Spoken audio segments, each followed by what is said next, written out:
Hi, and welcome to Internet Roundup. I wasn't even on mic. I hope that picked up.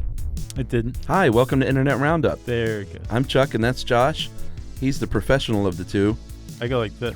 And he's speaking to the microphone like a big boy. This. We round up the internet two at a time because we're not recording stuff you should know right now. Those are the only two things we do in life. Right. And pee. We eat, we pee, we sleep, we record stuff you should know. Right. And we just sit in here in front of cameras. And wait to do it all over again. It's so weird. That's our life. They won't let us leave.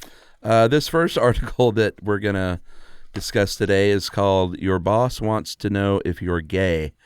And when I first read that, I thought, oh, no. But as it turns out, they're asking more.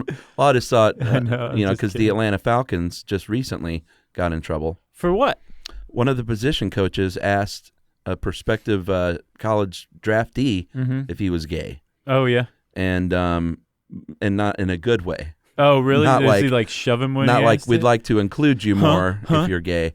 So the Falcons were under fire, and of course. Well, they should be. Well, guy should be feeling out whether you should discriminate against a player or anybody. Yeah, you should be in trouble for that. Yeah, that guy should be. I felt bad that the Falcons. Yeah, but do you think that guy's just doing it on his own accord because he didn't like gays? I think definitely. So, all the information I have, the coach was really upset with him. Well, okay. I mean, if that's the case, then great. And yes, I agree with you. It's just that one guy. But if that's a systematic or systemic or organizational thing, it's systemic in the NFL. This Right. is not the only time that's happened. Yeah. But that's not even what we're talking about. No, it's not. We already got off topic. We're talking about finding out if your employee is gay for good reasons. More and more companies are doing it so they can better include them in their HR programs and diversity programs. Right.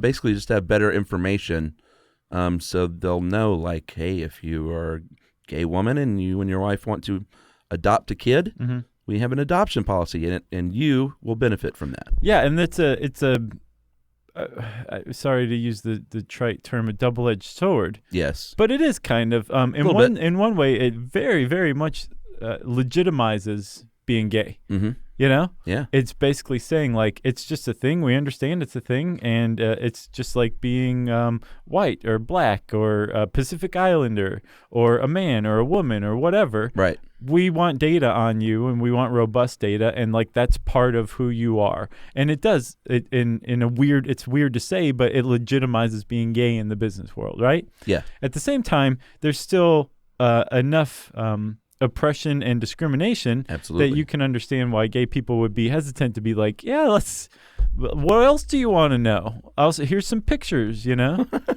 So far, I've seen most of the companies it's voluntarily offered. If you'd like to tell us that, you can.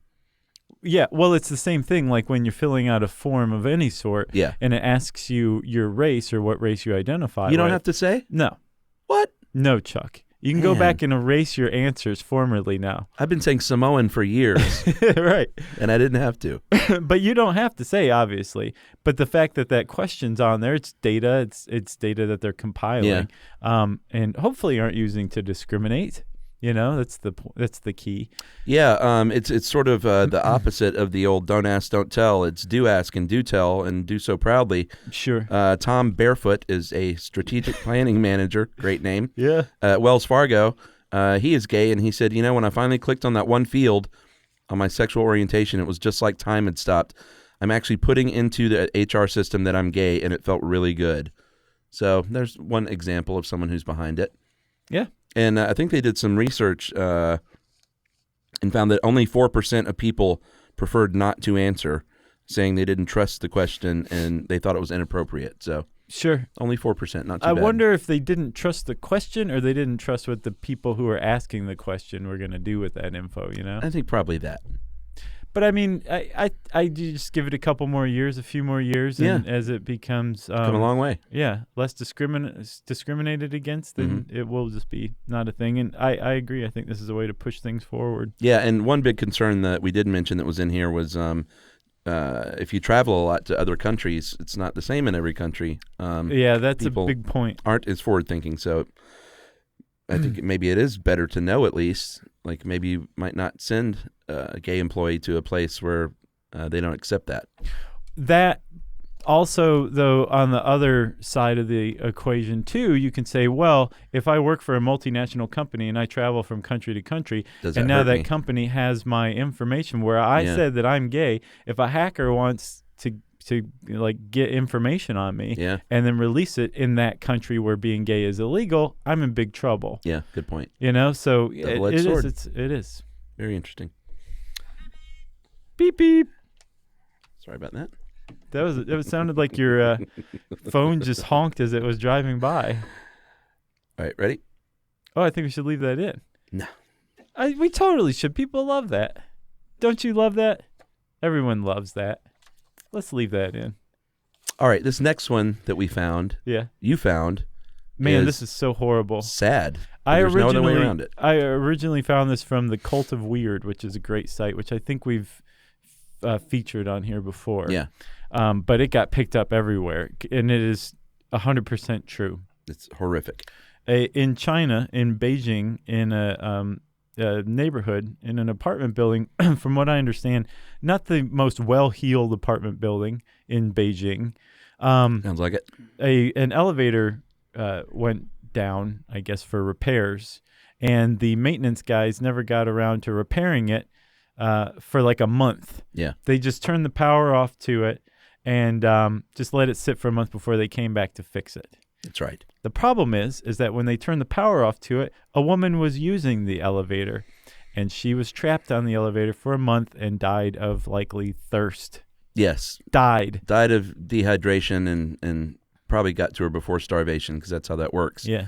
But it's super sad. 40 days, and apparently the elevator workers yelled in there like, "Hey, is anyone in there?" And then, all right, lunch. Didn't hear anything, so they shut it down. Right. Who knows? The lady might have had earbuds in or didn't hear or whatever. And I just can't imagine a worse fate than being trapped in an elevator till you died. So, being trapped on an elevator is just even for 10, 15 minutes is a real fear. I'm sure.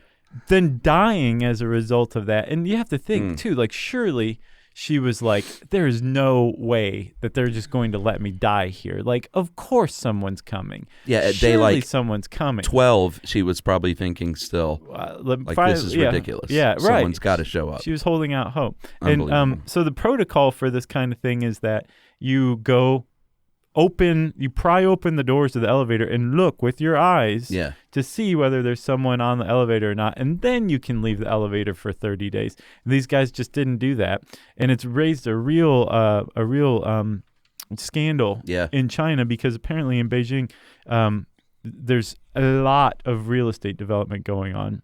It's a boom. Lot of people. And there's a lot of companies that are not doing their jobs very well when it comes to caring for residents in apartment buildings. Yeah. And this woman, Miss Wu, is all they've released. Mm-hmm. She lived alone, and nobody noticed that she was gone for a month. So sad. There have been protests around Beijing about the state of, like you said, property management not being what it should be.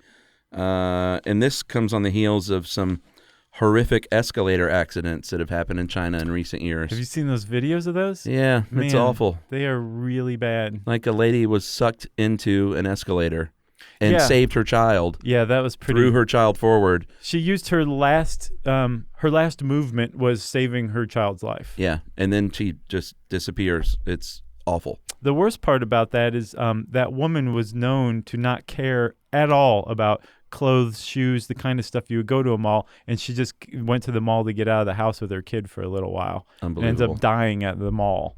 It is really awful. And when you see that video, you will never look at an escalator the same way again. Yeah. Because, when you're riding an escalator, you're like, oh, that's the critical moment, that last step, I need to step off. Mm-hmm. But this lady stepped off onto this big plate that you may have never noticed before, and that's where she fell in and got pulled into the gears. Yeah, it's not like it just sucked in this long scarf she had on or something. No, it just, the plate collapsed, and she went, whoa. Yeah. Unbelievable. So get it together, China, is our message. I'm sure this will carry a lot of weight, Yeah. Josh and Chuck said get it together. We're banned in China. Oh, we are? I believe so. Oh, well, I great. say that a lot, but then we get emails from people in China saying like, "No, we get you guys in China," but I'm like, "Oh, we're banned in China." Well, maybe we'll be banned now. For saying "get it together," probably. Yeah, we can always hope. All right, so we'll see you next week, everywhere but China, right here in the studio and Internet Roundup.